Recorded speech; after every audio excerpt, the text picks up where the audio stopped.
Mesdames,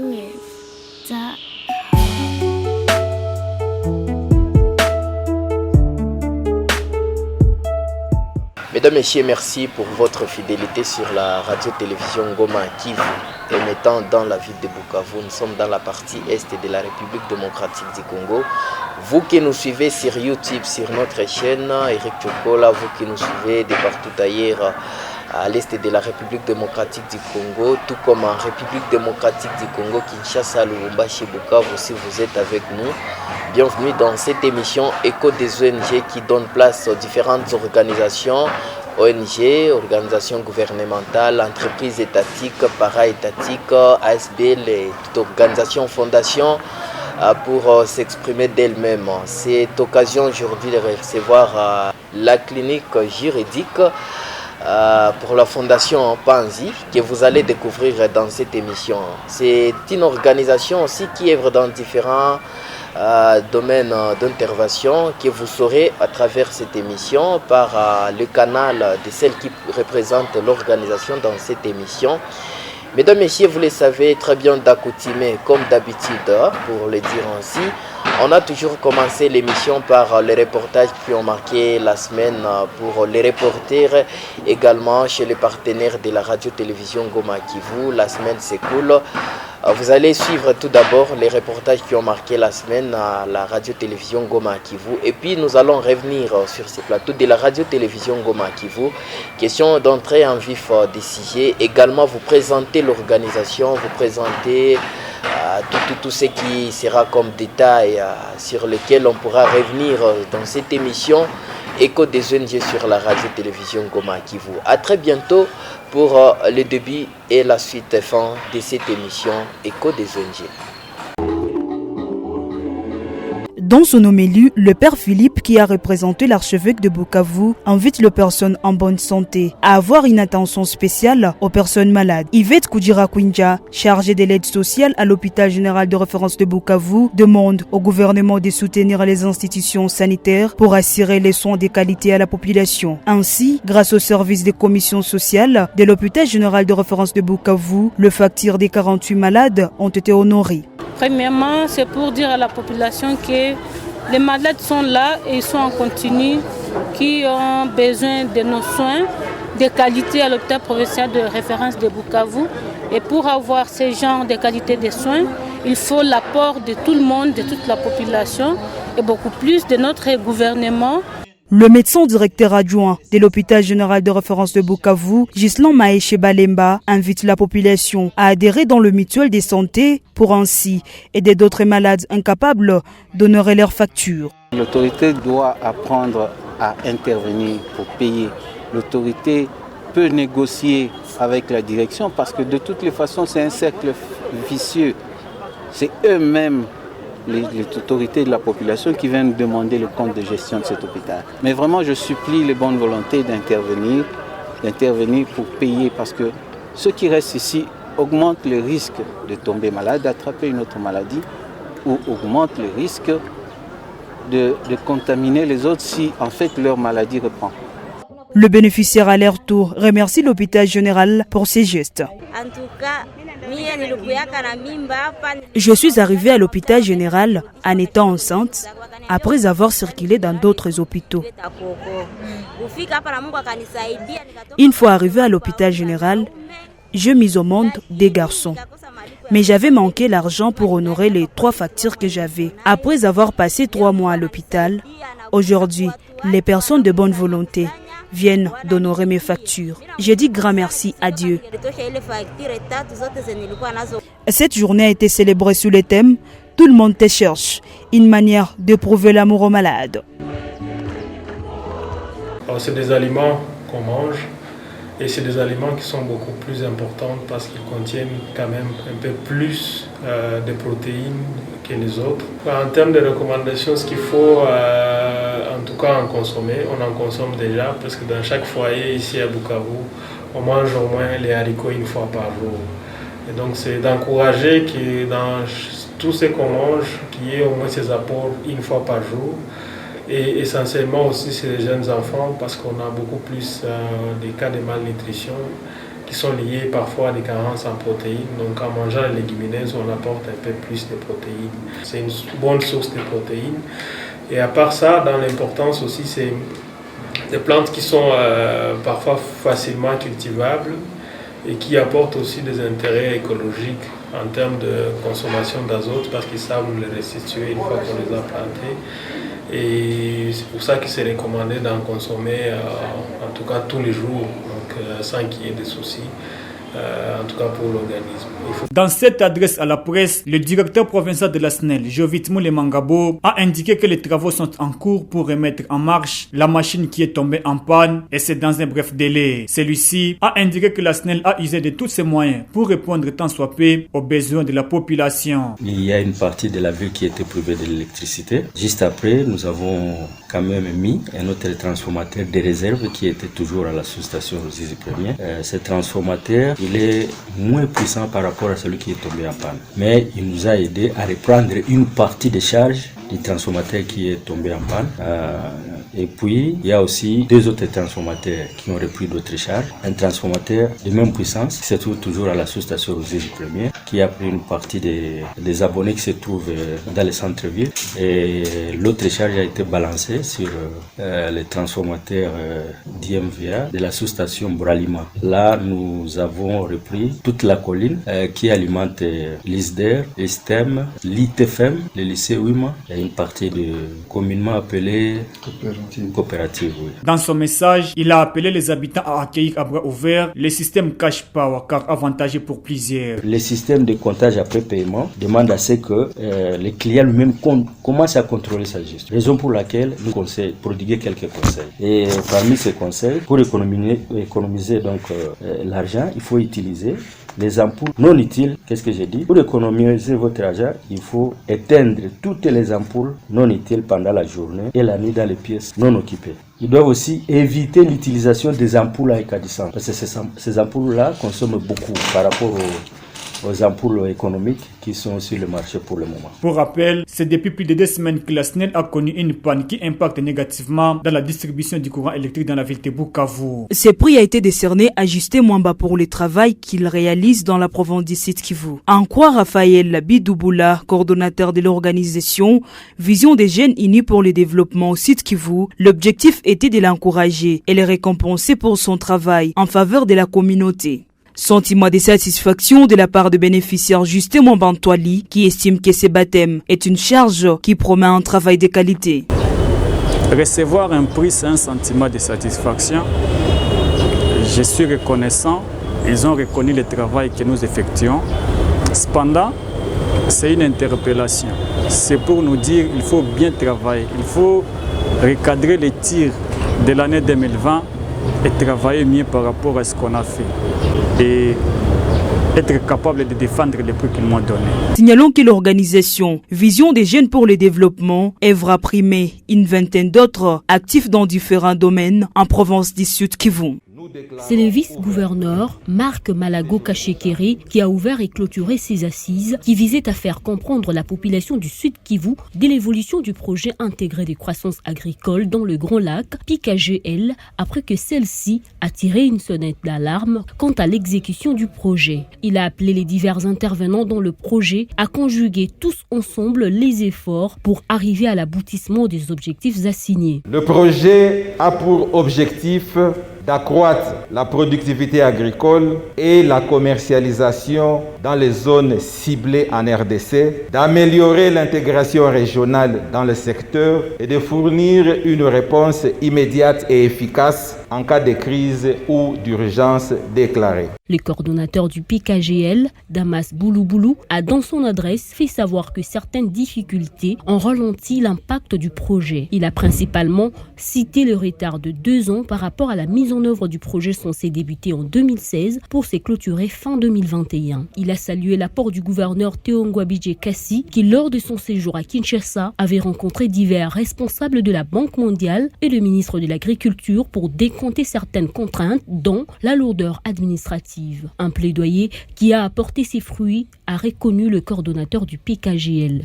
Les vice-gouverneurs Marc Malago, accompagné du coordonnateur du PICAGL, a au cours de ce tour de stand remis des motos à une unité d'aquaculture, dont du PICAGL, pour appuyer leurs activités.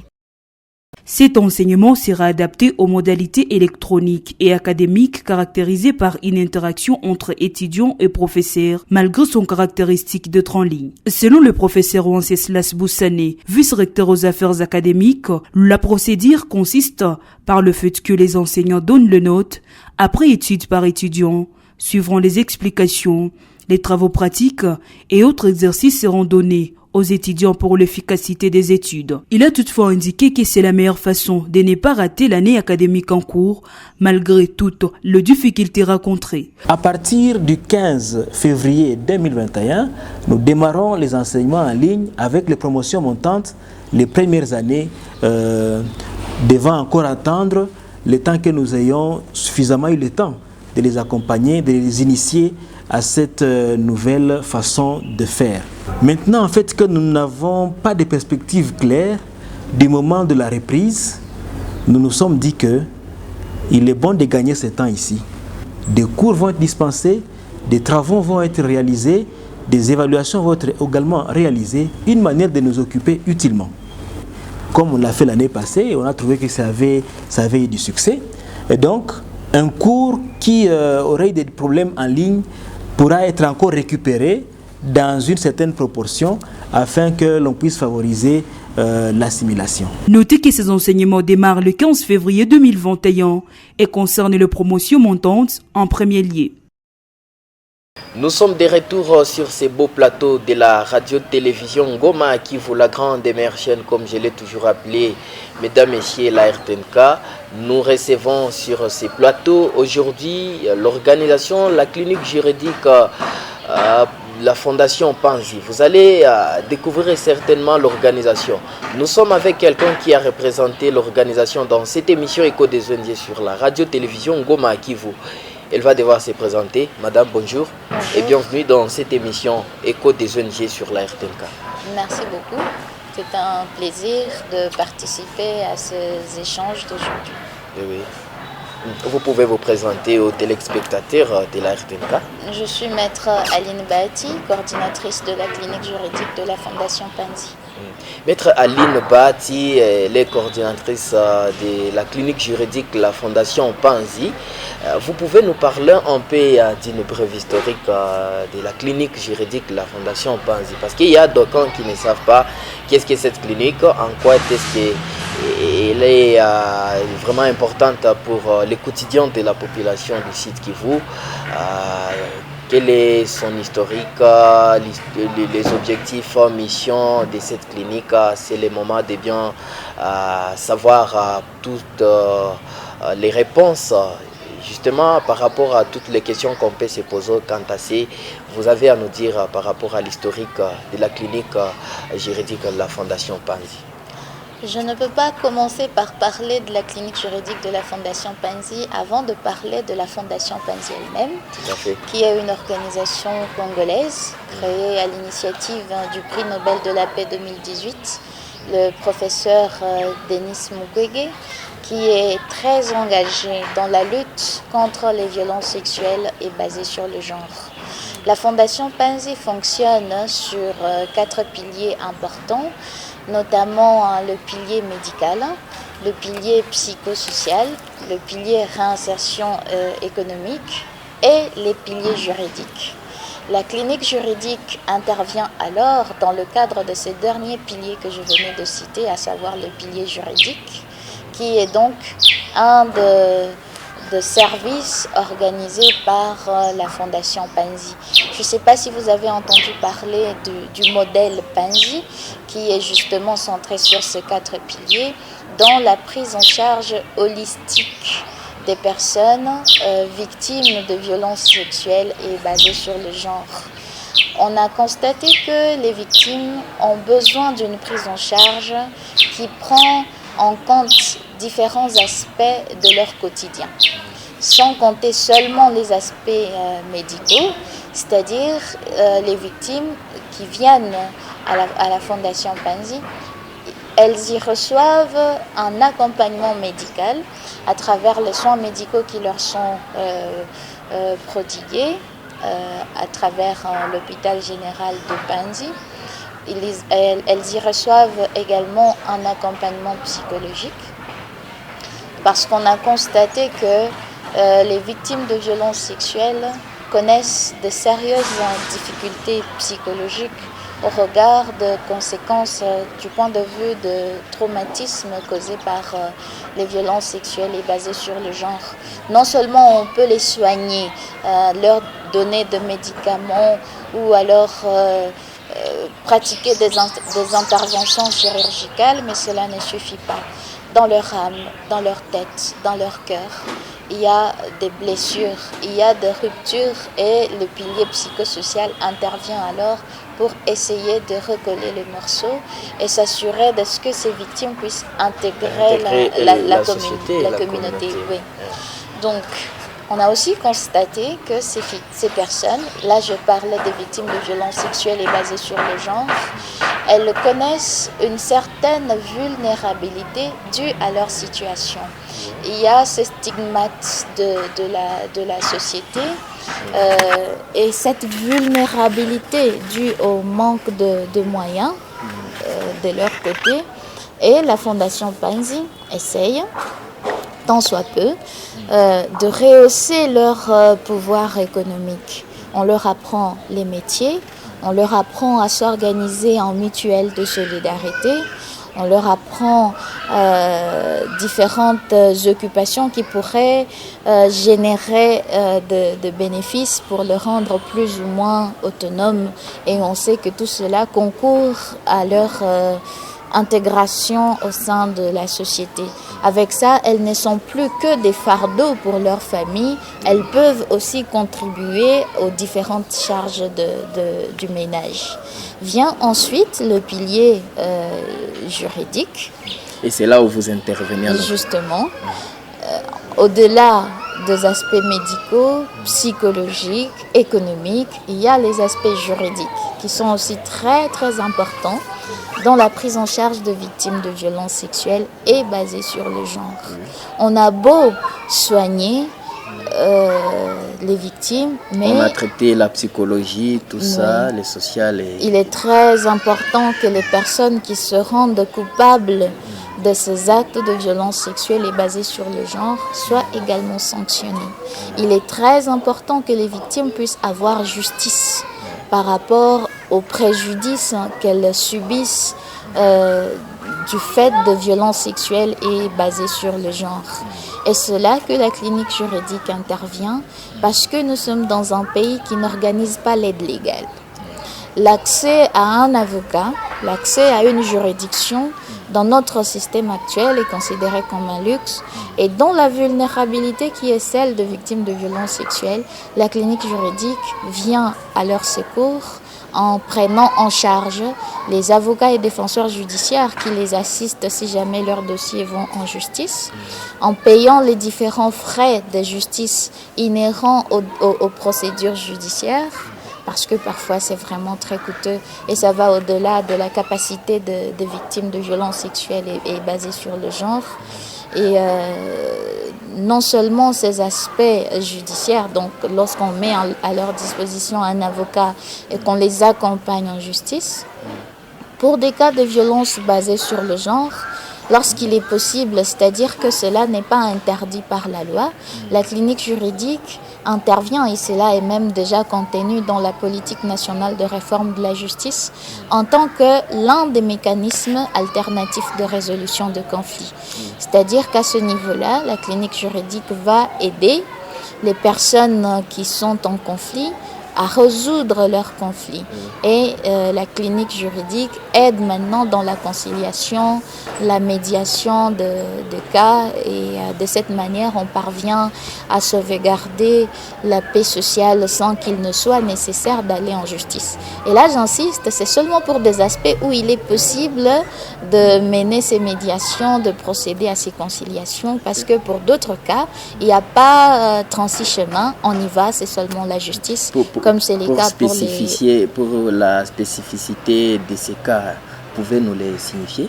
Donc je disais que pour les cas de violence sexuelle, là on ne peut pas procéder à des conciliations, on ne peut pas procéder à des médiations. Là c'est seulement la voie judiciaire, étant donné qu'on décourage le recours aux arrangements amiables, étant donné la gravité des actes de violence sexuelle, c'est important que la justice puisse s'impliquer pour remettre les victimes dans leurs droits, pour sanctionner les personnes qui se rendent coupables de ces actes et de cette manière aussi prévenir. Parce que si vous voyez que telle personne a été poursuivie pour viol et elle a été condamnée pour autant de temps à passer en prison pour des dommages et intérêts à verser à la victime, cela peut servir d'exemple à d'autres qui pourraient alors réfléchir à deux fois avant de se mettre à poser les mêmes actes qui pourraient avoir des conséquences assez graves. Donc ça, c'est des cas pour lesquels on ne mène pas de conciliation, on ne transige pas en tout cas, on saisit la justice. Il y a également des cas d'utilisation abusive des femmes dans des carrés miniers, dans des boîtes de nuit. Il y a également des cas de sorcellerie, des femmes maltraitent des enfants, tout ça. Est-ce que vous n'intervenez pas aussi dans ce sens? Justement, nous intervenons. Nous avons d'ailleurs un projet par rapport à l'aspect des femmes et des enfants à sortir dans les carrés miniers. Et ce projet-là aide les femmes à s'organiser à leur niveau, facilite l'accès à l'école aux enfants pour leur éviter d'avoir à se retrouver dans les carrés miniers.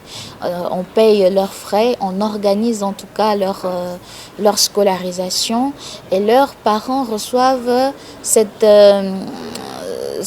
accompagnement, surtout les femmes, c'est-à-dire leurs mamans, par rapport à l'organisation d'autres activités génératrices de revenus qui pourraient alors les empêcher d'aller dans les carrés miniers. Pour ce qui concerne l'exploitation de femmes et de petites filles dans des maisons de tolérance, ça c'est une situation que nous décrions très souvent et ça rentre dans les différentes formes de violence sexuelle et du coup ça revient dans la mission de la fondation, Panzi. Nous sommes en tout cas très, très impliqués là-dessus. Et nous intervenons par rapport aux aspects des femmes accusées de sorcellerie. Nous classons ça parmi les violences basées sur le genre, parce qu'on constate que déjà les appellations diffèrent selon que c'est l'homme ou c'est la femme. Pour un homme, on va dire que c'est un féticheur, par exemple, et qu'on va pas avoir du mal à aller vers lui. Et on va jamais apprendre, c'est rare d'apprendre qu'un homme a été brûlé vif parce qu'accusé de sorcellerie. Les victimes de ces actes sont souvent les femmes. Et ça, nous décrions parce que ces agissements vont à l'encontre de la loi. Nous intervenons et essayons d'expliquer. Il y a pas mal d'éléments, pas mal d'aspects qui entrent en compte. Il y a des jeunes qui prennent des boissons fortement alcoolisées, qui s'exposent parfois à des morts subites, étant donné tout le risque et tous les dégâts que ces boissons fortement alcoolisées causent dans leur estomac. Et après, quand un jeune va mourir comme ça, on va chercher une femme, une vieille du quartier, pour prétendre que c'est elle qui l'aurait empoisonné. Il y a d'autres maladies et peu de structures médicales pour prendre en charge. On veut tout de suite chercher la vieille du quartier qui pourrait être la cause de sa mort, alors que parfois il s'agit de morts tout simplement naturelles. Nous sommes en train de vivre un contexte très difficile ces derniers temps avec la pandémie en coronavirus en République démocratique du Congo qui affecte les sociales surtout ici à Bukavu. Qu'est-ce que vous, en tant que clinique juridique, sur le chapitre femmes, filles, vous faites pour éradiquer tous ces fléaux, l'exploitation abusive des enfants dans des boîtes de nuit, dans des carrés miniers, l'exploitation des enfants, surtout filles, parce que ça se voit aussi ces derniers temps dans des chantiers ici à Bukavu. Vous, en tant que clinique juridique, qu'est-ce que vous faites pour renouer, pas renouer, mais plutôt pour trouver une piste de solution par rapport à ces problèmes, ou soit le message que vous pouvez lancer au gouvernement à travers cette émission? Les problèmes causés par la pandémie de la Covid-19 sont très énormes et affectent sensiblement les femmes. Vous voyez qu'aujourd'hui, il est démontré que la majeure partie de l'économie informelle est gérée par les femmes. Et la situation de la pandémie a handicapé de manière significative les petits jobs que les femmes faisaient autrefois pour pouvoir s'assurer de la survie de leur famille. On le voyait quasiment tous les jours aux frontières, qui pour aller chercher un bassin de tomates, un peu de légumes et tout, un peu de farine aussi. Pour le moment, c'est devenu très compliqué pour elles, étant donné que les frontières sont fermées et l'accès est coûteux, parce que si elles doivent passer un test COVID qui varie, dont le coût varie entre 30 et 50 $, pour la plupart de ces femmes, il y en a dont le capital n'est même pas de ces 30 ou 50 $ qu'elles devraient... Ça ne permet pas de faire tout cela. Justement, il y a les enfants qui sont en train de vadrouiller un peu partout dans le quartier puisque l'école est fermée.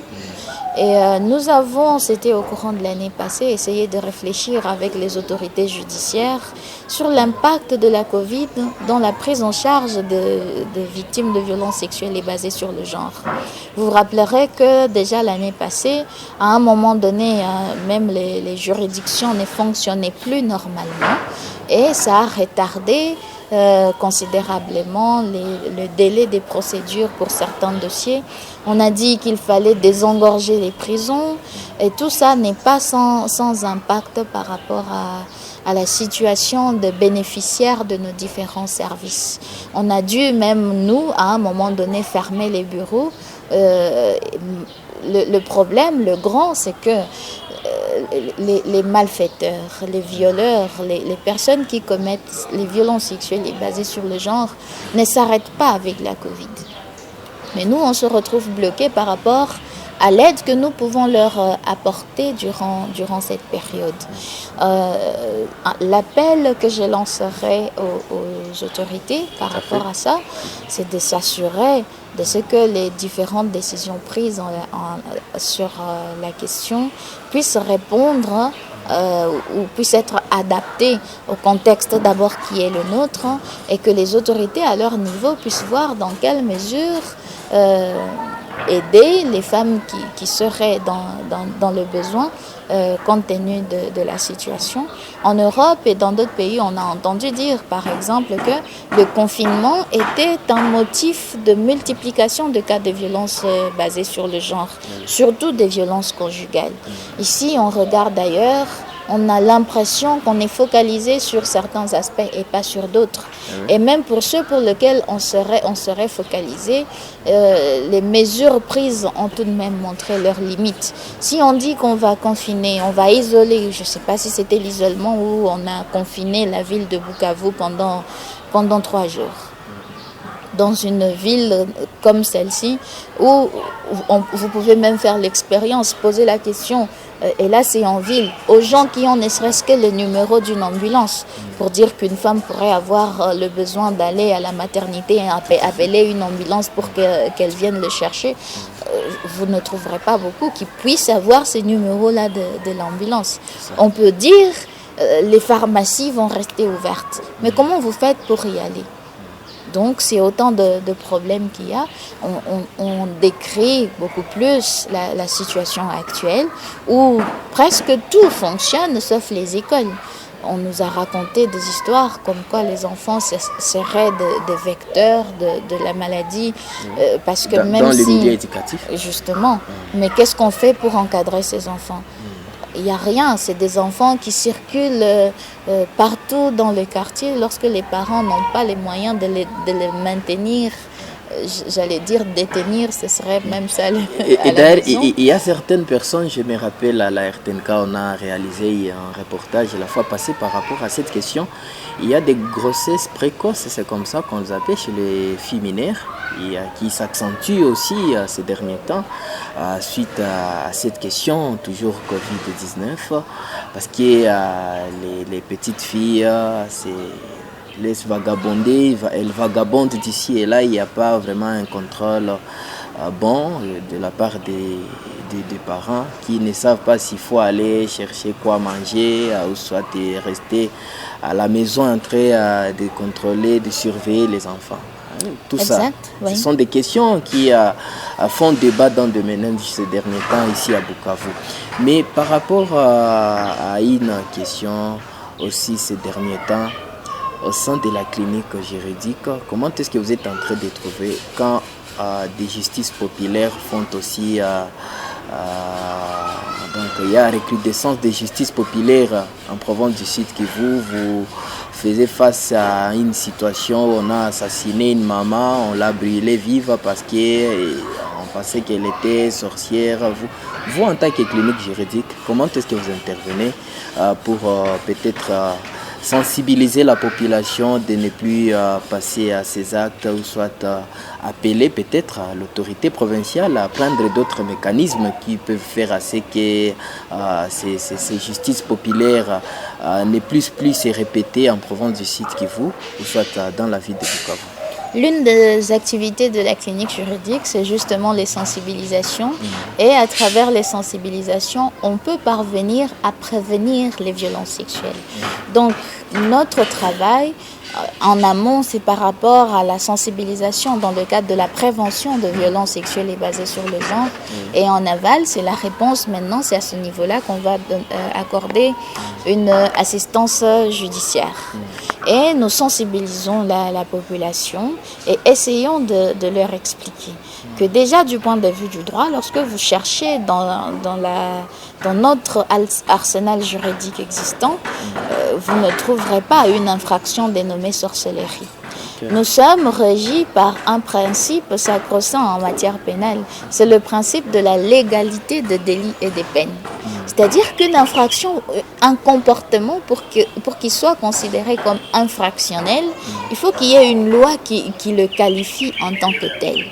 Et pour le moment, on n'en a pas. On n'a pas de loi qui dit que la sorcellerie est une infraction. Et comme je le disais tout à l'heure, à y voir clair, il s'agit de morts naturelles que l'on fait passer maintenant pour la sorcellerie en indexant la personne la plus marginale du quartier parce que c'est une vieille personne, parce que c'est une veuve, parce que c'est une femme vivant seule, parce que c'est une femme qui n'a pas eu d'enfant. Ça, c'est entre autres raisons qui sont prises en compte lorsqu'on va qualifier une personne de sorcière.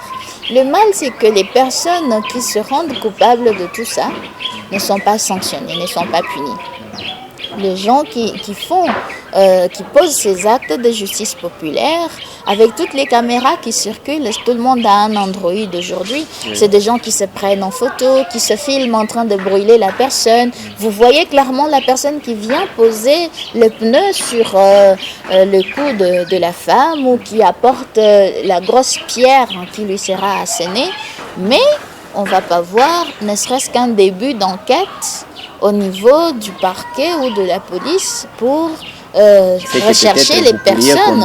Justement, nous condamnons parce que la police, les parquets, ils ont tous les moyens justement d'agir contre les personnes qui se seraient rendues coupables d'actes répréhensibles parce qu'ils auraient supposé qu'une femme est sorcière, alors que tel n'est pas le cas.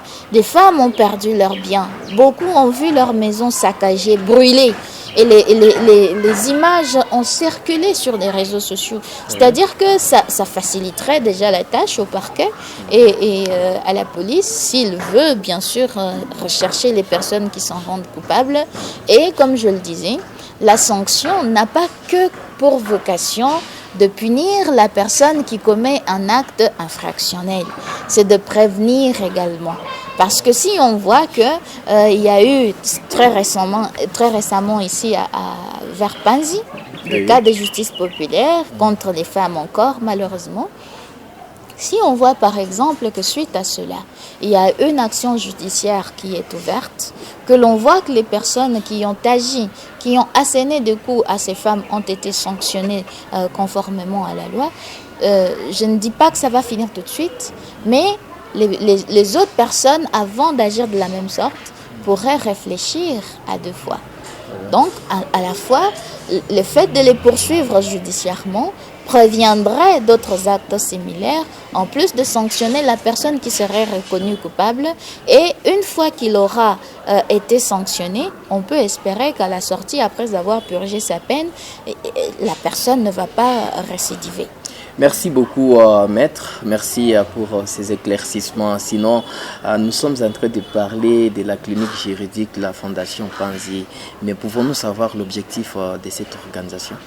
La Fondation Panzi, sans parler d'abord de la clinique juridique, s'est donnée pour mission... Certainement que nous sommes avec la clinique juridique dans cette émission, mais ça n'empêche pas de parler de la Fondation, oui. Les deux sont liés parce que la clinique juridique, c'est un des services de la Fondation Panzi. Oui, oui. Donc, la Fondation Panzi s'est assignée pour mission de voir émerger la femme comme actrice à part entière dans le développement de ce pays. Parce qu'aujourd'hui, il n'est plus à démontrer. On ne peut pas construire un pays en excluant la majeure partie de sa population parce qu'on admet aujourd'hui que les femmes sont beaucoup plus nombreuses. Et pour qu'on puisse construire ce pays, nous avons besoin des uns et des autres. On a besoin de Congolais et Congolaises qui travaillent ensemble pour l'émergence de la RDC. Et nous, la clinique juridique, nous intervenons essentiellement pour ce qui concerne les aspects juridiques et judiciaires pour justement voir émerger cette personne. Parce que lorsqu'on commet un viol, lorsqu'on commet l'une ou l'autre de violences basées sur le genre, cela a des conséquences sur la communauté après. Je vous donne un exemple. Il y a 2 mois, nous avons été saisis d'un cas d'une petite fille de Sangué. Elle a été violée, elle n'avait que 3 ans. Vous vous imaginez l'étendue de cet acte, les conséquences sur la petite. Parce que c'est une fille, c'est une petite fille qui avait toute la vie devant elle, tout son avenir devant elle. Mais lorsqu'elle subit ça, les conséquences sont non seulement sur elle, mais aussi sur la communauté, sur sa famille. Et c'est des gens qu'il faut prendre en charge. Au-delà de la victime directe, il y a de ces victimes indirectes, dont les membres de la famille et la communauté qui, eux aussi, doivent être traités. Donc la clinique juridique intervient dans tout ça. Nous avons une activité phare, donc nous appuyons les différentes juridictions dans l'organisation des audiences foraines. Le système judiciaire aujourd'hui tel qu'il est organisé, nous avons un pays éléphant. Dans la situation actuelle de notre système, de l'organisation de notre système judiciaire, pour un fait qui s'est commis à Kamanyola par exemple, s'il s'agit d'un fait de viol, de la compétence du tribunal de grande instance, la personne, la victime, doit être jugée à Kamituga. C'est ça un problème. C'est très très grave. Pour ceux-là qui sont à Chabunda, ils doivent aussi aller à Kamituga. C'est la même chose que ceux qui sont... Ils doivent partir à Walungu. Non, il n'y a pas de tribunal de grande instance à Walungu. Ils doivent revenir ici à Bukavu. Non, ils doivent aller à Kamituga. Ceux des Kamanyola doivent vous imaginez alors les trajets là avec le problème. Oui. Non seulement le trajet, il y a d'autres méandres des procédures judiciaires. C'est-à-dire que vous quittez Kamanyola aujourd'hui, vous vous rendez à Kamituga, et quand vous arrivez sur place, on vous dit que votre dossier est remis à 2 semaines. Donc vous rentrez peut-être à Kamanyola pour revenir 2 semaines après. C'est des frais par rapport à tout le trajet, c'est des frais de séjour et l'action judiciaire. Dans le cas de viol, la loi est claire, c'est 4 mois maximum. Mais nous faisons face à des actions, à des dossiers qui ont duré des années. Face à ces problèmes, qu'est-ce que vous pouvez lancer comme demande à l'autorité? Alors, ce que nous faisons d'abord, c'est que nous appuyons, comme je le disais, les audiences foraines, grâce auxquelles le tribunal pourrait, par exemple, se déplacer, se déplace de Kamituga pour aller siéger à Kamanyola, par exemple, et à l'occasion, profiter pour rendre des décisions dans différents dossiers de Kamanyola dont il serait saisi. Alors, il y a, par rapport à notre demande, par rapport donc à l'endroit du gouvernement, c'est de faire des réformes qui approche de plus en plus la justice des justiciables. Il y a quelques avancées. Depuis la loi de 2013, les tribunaux de paix ont été installés dans chaque territoire. Ils fonctionnent avec les difficultés qui sont les leurs, mais ils fonctionnent quand même. Les tribunaux de grande instance, il y en a que par endroit. Pour le Sud Kivu, nous en avons un à Kamituga, nous avons un à Uvira, nous avons un ici à Bukavu et nous en avons un aussi à Kavumu. C'est peu. C'est très peu. Kamituga, Uvira, Bukavu, Kavumu. Je m'imagine avec l'étendue de la province, c'est très peu. Et là, c'est seulement en comptant les tribunaux de grande instance. Lorsque vous montez d'échelon et que vous arrivez au niveau de la cour d'appel, là, c'est une seule pour toute la province. D'où que vous soyez en province du Sud Kivu, si vous avez un dossier qui passe à la cour, vous devez venir à Bukavu. On connaît l'état de délabrement de nos routes. On connaît la lenteur de notre système judiciaire par rapport à la prise de décision. On connaît aussi la précarité, la pauvreté dans laquelle vit la plupart une majeure partie de la population sud-kivusienne. Et de surcroît, on connaît la situation de nos prisons qui sont de mouroirs pour les personnes qui y sont. Et face à tout cela, maître, quel apport dans le quotidien de la population pour son bien-être? La Fondation Panzi fournit des services à la hauteur de son pouvoir, à la hauteur de ses capacités. Effectivement. Tel que vous me suiviez là, il y a une panoplie de difficultés. Tout à fait. Mais vous, dans la clinique juridique, oui, on se limite par là. Donc, comme je le disais, nous faisons du mieux que nous pouvons. Et parfois, nous allons même au-delà de ce que nous pouvons, parce qu'on a réalisé que si nous, on ne fait pas, il n'y a personne d'autre qui fait. C'est pour cela que, par exemple, ce n'est même pas déjà... La culture judiciaire n'est pas vraiment très, très instaurée ici.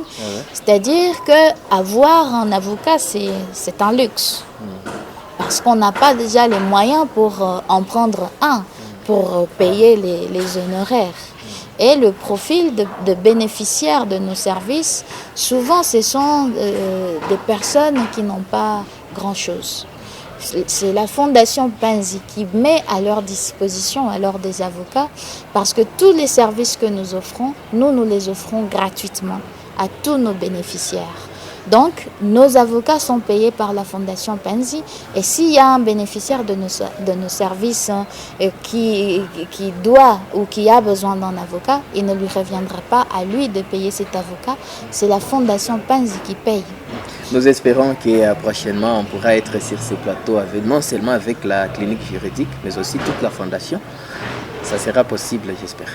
Bon, vous ne pouvez pas avoir toute la fondation, mais vous pouvez avoir la représentativité. Bien entendu, ce n'est pas un problème. Donc, comme je le disais, si vous permettez, non seulement nous prenons en charge les avocats, nous payons les frais de procédure. Parce que parfois, c'est très coûteux pour la personne. Et une procédure peut être bloquée parce que la personne n'a pas de l'argent qui lui est demandé pour poser tel ou tel autre acte. Je vous ai dit aussi que nous facilitons la conciliation de cas et dans le souci de sauvegarder la paix sociale.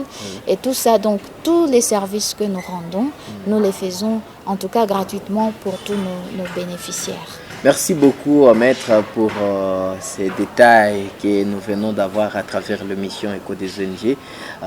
Pouvons-nous savoir aussi, parce que nous avons certainement besoin de savoir où se trouve la clinique juridique, savoir comment est-ce qu'on peut localiser la clinique juridique, si pas à Bukavu, en province du Sud Kivu et sur toute l'étendue du territoire national? La clinique juridique de la Fondation Panzi est représentée aujourd'hui dans tous les 8 territoires, en plus de la ville de Bukavu. À Bukavu, nous sommes dans le quartier Panzi, non loin du terrain de Kamagema.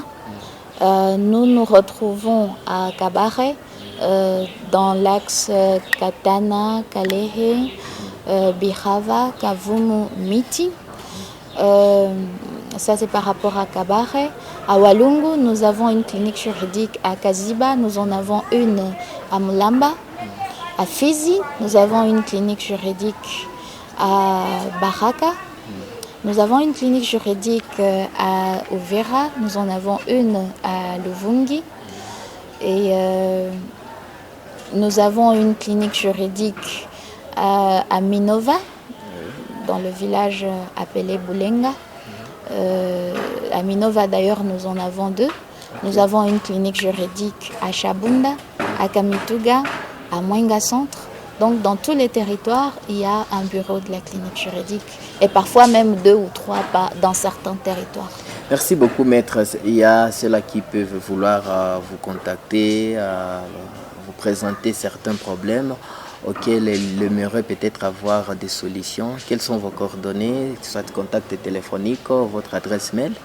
Si vous voulez nous joindre au téléphone, donc déjà, partout où il y a nos cliniques juridiques, comme je le disais, il y a un défenseur judiciaire ou un avocat qui est en charge et qui diffuse aussi nos émissions et qui donne ses contacts.